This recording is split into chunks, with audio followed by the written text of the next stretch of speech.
अस्सलाम वालेकुम and a very warm welcome. आप देख रहे हैं Pehchaan, a conversation with me Sidra Iqbal and welcome to a brand new episode. I hope कि आपका हफ्ता अच्छा गुजरा होगा और आज संडे के दिन आपका रेगुलर डोज ऑफ इंस्पिरेशन, यानी हम आपकी मुलाकात कराते हैं एक ऐसी शख्सियत से जिसके डेजिग्नेशन के बियॉन्ड ये आज की गुफ्तगू आपको लेके जाएगी। हम जानते हैं, पहचानते हैं उनको उनके इदारों से, वहाँ पे जो उनकी हैसियत या उनका जो डेजिग्नेशन होता है, बट है we try to understand their personalities. क्या वो चीज़ें हैं जो उनकी चॉइसेस को डिक्टेट करती हैं, इन्फ्लुएंस करती हैं, और आफ्टर ऑल उनकी कंपनीज़ के या उनकी ऑर्गेनाइजेशंस के ओवरऑल मिशन और विजन क्या है। आज हम आपको लेके आए हैं at the Tabba heart institute, और 2005 से ये इदारा काम कर रहा है and it has become definitely one of the leading cardiac care institutes of Pakistan.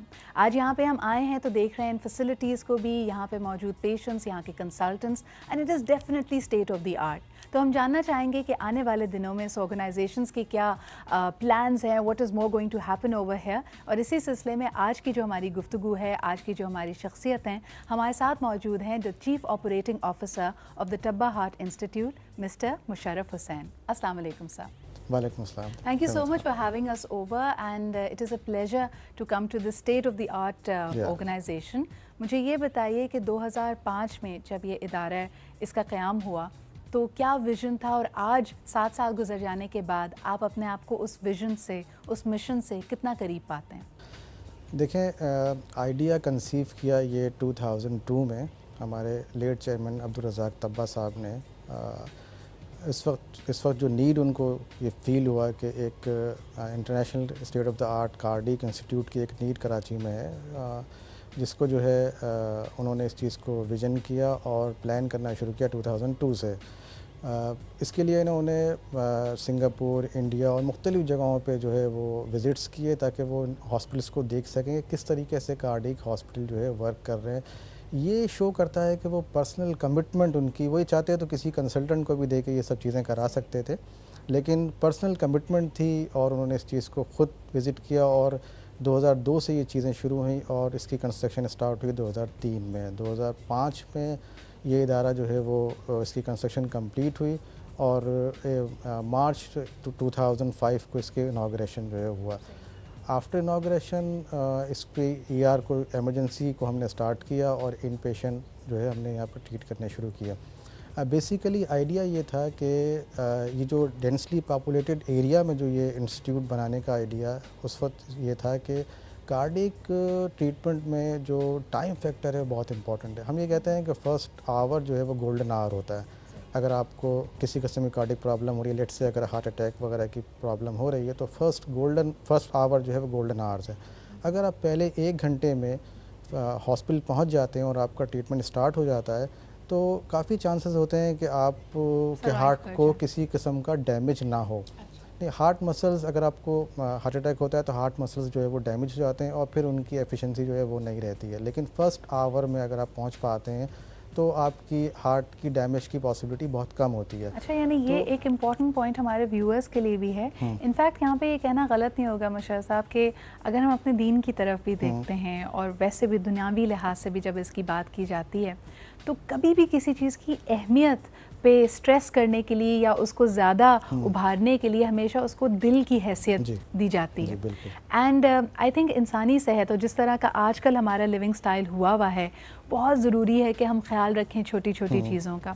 So as you have identified the first hour in case of any cardiac arrest या कोई अगर आप तकलीफ़ महसूस कर रहे हैं, वो बहुत इंपॉर्टेंट है। और हमारे यहाँ रुझान ये है कि जी वक्त गुजारते चले जाते हैं, we don't really care about. Actually जो आइडिया था वो यही था कि इस डेंसली पॉपुलेटेड एरिया में बनाने का, कि जब अगर किसी किस्म की प्रॉब्लम हार्ट की यहाँ पे लोगों को होती है तो वो अगर किसी और हॉस्पिटल तक पहुँचे यहाँ से, क्योंकि कोई फैसिलिटी यहाँ अवेलेबल नहीं थी, तो वो एटलीस्ट 1 आवर जो है वो लॉस्ट हो चुका होता था।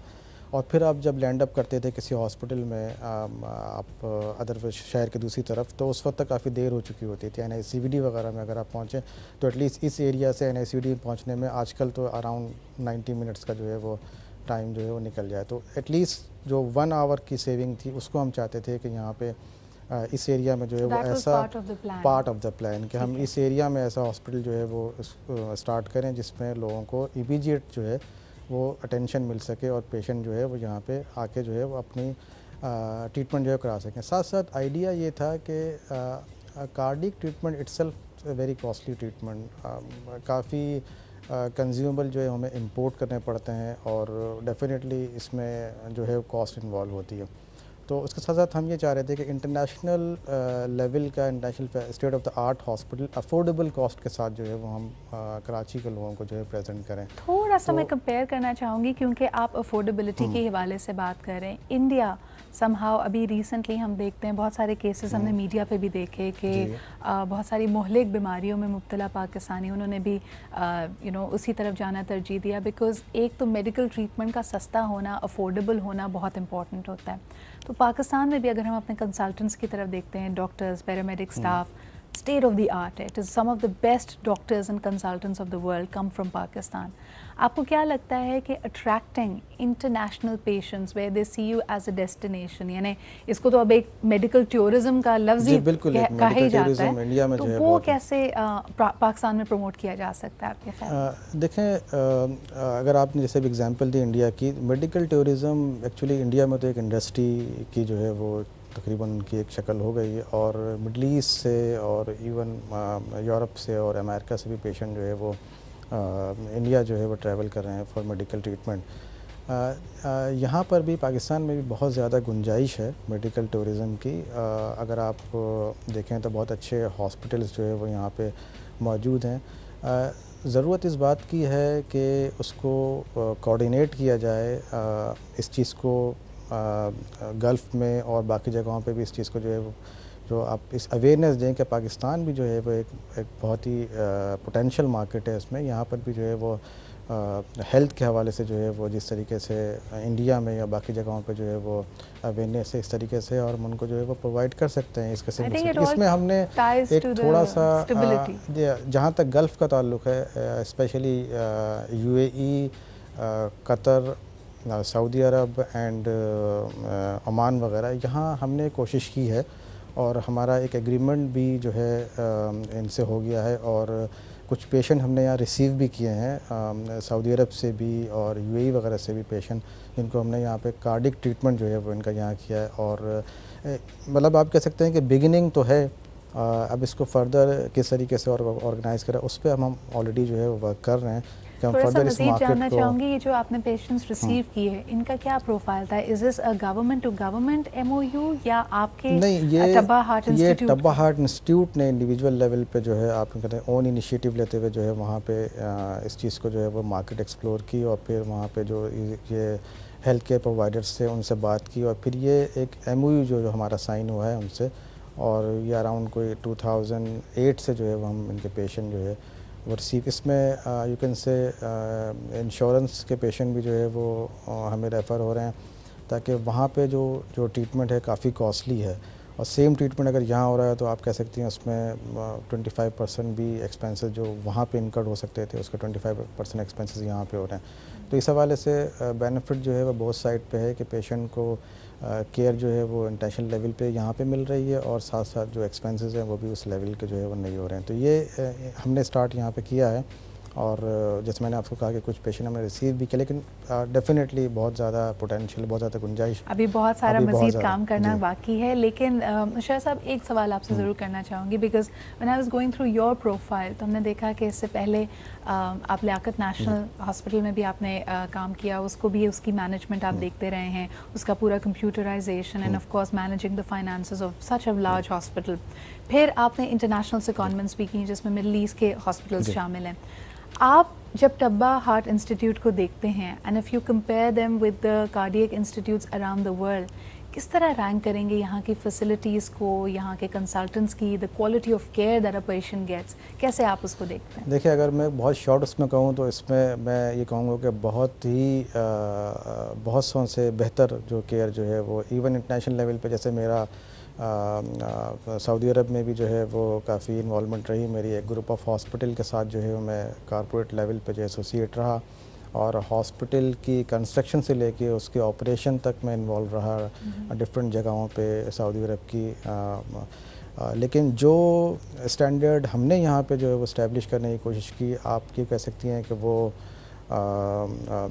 यूएसए लेवल के स्टैंडर्ड्स को जो है हमने अडॉप्ट किया है, और इवन जो तमाम जो स्टैंडर्ड थे, जो कंसल्टेंट भी हमने हायर किए वो भी इनिशियली जो है वो थे तो पाकिस्तानी क्वालिफाइड, लेकिन ट्रेनिंग उनकी सारी जो है वो यूएसए में हुई है। तो कोशिश हमने ये की है कि सारी जो स्टैंडर्ड्स हम वही अप्लाई करें, और हमारा जो कार्डियोलॉजी डिपार्टमेंट है वो अमेरिकन इंस्टीट्यूट ऑफ कार्डियोलॉजी से भी जो है रिकॉग्नाइज़ है। इसके साथ साथ सर्जरी डिपार्टमेंट को भी हम कोशिश कर रहे हैं कि जो वहाँ से रिकॉग्नाइज़ करें, ताकि इससे एक बेनिफिट ये होता है कि रिसर्च वगैरह में ईजी होती, आसानी होती है, और हम अपने केसेस को जो है वो उनको भेज के जो है अपनी इवैल्यूएशन जो है वो करवा सकते हैं कि हम किस तरीके से प्रोग्रेस कर रहे हैं। आपने रिसर्च की तरफ इशारा किया, थोड़ा सा जानना चाहूँगी कि अगर इवन एज अ लेमैन मैं देखती हूँ पाकिस्तान के जो हेल्थ ट्रेंड्स हैं उनकी तरफ, तो the age of getting your first heart attack is going lower and lower, और उसमें कुछ ऑब्वियस चीज़ें भी, हमारी डाइट अगर आप देखें ओबेसिटी की तरफ हम जा रहे हैं, हाइपरटेंशन हर तीसरे बंदे को होती है, वॉकिंग कल्चर बिल्कुल नहीं है। बट विल यू अग्री और do you think it's my misconception कि नहीं जी पाकिस्तान में लोग हेल्थ कॉन्शियस हैं और अपनी सेहत का ख्याल भी रखते हैं? सिद्रा, ऐसा बिल्कुल नहीं है। देखिए, मैं आपको शेयर करूँ अपने एक्सपीरियंसेस यहाँ पे। पहले कॉन्सेप्ट यही था कि शायद 60s के बाद या उसके बाद की एज में जो है वो आपको हार्ट अटैक जो है वो हो सकता है, या हार्ट की प्रॉब्लम आपको हो सकती है। लेकिन आप बिलीव करें कि जिस किस्म की पेशेंट हमने यहाँ पे रिसीव किए हैं, इवन 32, 33 इयर्स, 38 इयर्स में पेशेंट जो है वो हमने यहाँ पे बाईपास सर्जरीज़ की हैं पेशेंट की, और एंजियोप्लास्टीज तो नंबर ऑफ़ पेशेंट में आपको इस वक्त मुझे याद भी नहीं है कितने लोगों की इस एज में जो है हम एंजियोप्लास्टी कर चुके। कम्प्लीटली चेंज है, ऐसा नहीं है कि सिर्फ जो है वो एक पहले कॉन्सेप्ट ये था कि हायर लेवल जो हमारा तबका जो है बहुत एक उसमें है, एफिलुएंट क्लास है, शायद उसमें ही हार्ट प्रॉब्लम जो है वो होती है। अब तो हम देख रहे हैं कि बहुत लोअर लेवल पे भी, लो इनकम ग्रुप भी जो है उसमें भी जो है वो हार्ट की प्रॉब्लम्स लोगों को आ रही हैं। उसके साथ साथ कुछ जेनेटिकली हार्ट में भी जो इश्यूज़ होते हैं, जो पहले शायद जी, तो वो इश्यूज़ भी जो है वो हमें फेस करने पड़ रहे हैं। अब लोगों में थोड़ी सी इस हवाले से अवेयरनेस है, तो वो आ रहे हैं। हम यहाँ पे फैसिलिटी प्रोवाइड करते हैं कि अगर किसी किस्म की जो है हार्ट में सुराख है, कुछ है, तो उसको रिपेयर का और उसका भी जो है वो पूरा यहाँ पे जो है वो पूरी फैसिलिटी अवेलेबल है। जो आपने यंग लोगों की बात की कि अर्ली 30s में भी you seeing people, one case that comes to mind is of course the Pakistani genius Arfa Karim, और उनकी मुझे ज़्यादा मेडिकल हिस्ट्री तो नहीं पता, लेकिन whatever we heard in media was that this girl got a heart attack at the age of 16, और वो अनफॉर्चुनेटली फिर उनके लिए लेटर ऑन जानलेवा भी साबित हुआ, because she slipped into a coma and there was a series of other medical complications. लेकिन इतनी कम एज में अगर हम देखते हैं तो उसमें आप इन तीनों में से किस फैक्टर को सबसे ज़्यादा इम्पोर्टेंट गर्दानेंगे? क्या ये हमारे कोई जेनेटिक या हेरिडिटी इशू है, इसमें आप मेंटल स्ट्रेस को ज़्यादा ब्लेम करेंगे, या फिर जो हम फिज़िकली अपना ख्याल नहीं रखते, डाइट का, एक्सरसाइज का? व्हाट वुड यू से? इस एज में तो डेफिनेटली ये जेनेटिकल इशू जो है वो हो सकता है, क्योंकि इस इतनी अर्ली एज में 16 और उसमें जो है वो पॉसिबिलिटी बहुत कम है कि आपको कोई इस तरह की हार्ट प्रॉब्लम जो डेवलप हो जाए, जो एंड अप हो इस तरह के जो इस बच्ची के केस में जो है वो हुआ था। लेकिन डेफिनेटली जिस तरह की सोसाइटी हमारी है और जो पेशेंट हम रिसीव कर रहे हैं उसमें, जैसे मैंने कहा कि अर्ली 30s में और अर्ली 40s में जो पेशेंट जो है वो आ रहे हैं, तो ये एक अलार्मिंग सिचुएशन है यहाँ पे कि इस किस्म के पेशेंट जो है वो उनको हार्ट की प्रॉब्लम हो रही है, जो कि अभी आप कह सकते हैं यंग एज में बिल्कुल वो हैं।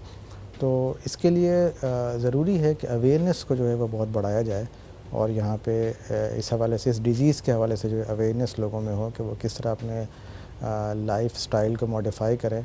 और जैसे सबको मालूम है कि बहुत ज़्यादा उसमें कहने की ज़रूरत नहीं है कि किस तरीके से अपने आप को जो है वो, इनफैक्ट इसमें बहुत कहने की ज़रूरत है। आपका भी motto, we'd like to support that. और मेरे ख्याल में हेल्थ टीवी की अगर बात की जाए तो हमारा भी विजन यही है कि ऑल दीज इश्यूज़ जो हम जानते भी हैं इनके बारे में, लेकिन ज़्यादा इसको माइंड स्पेस नहीं देते, पेस ऑफ लाइफ में हमें लगता है कि हाँ जी ठीक है, ख्याल रखा करेंगे, अभी तो जो सामने है बर्गर मिल रहा है बर्गर खा लो, गाड़ी है तो फिर वॉक करने की क्या ज़रूरत है। But these little things really do matter. इसके बारे में बात करेंगे कि किस तरह आप अपना ख्याल बेहतर रख सकते हैं और बहुत सारी मुश्किल बीमारियों से बच सकते हैं, because after all prevention is definitely better than cure. एक छोटा सा ब्रेक लेंगे, ब्रेक के बाद वापस आएंगे, इस गुफ्तगू को आगे बढ़ाएंगे। Don't go anywhere.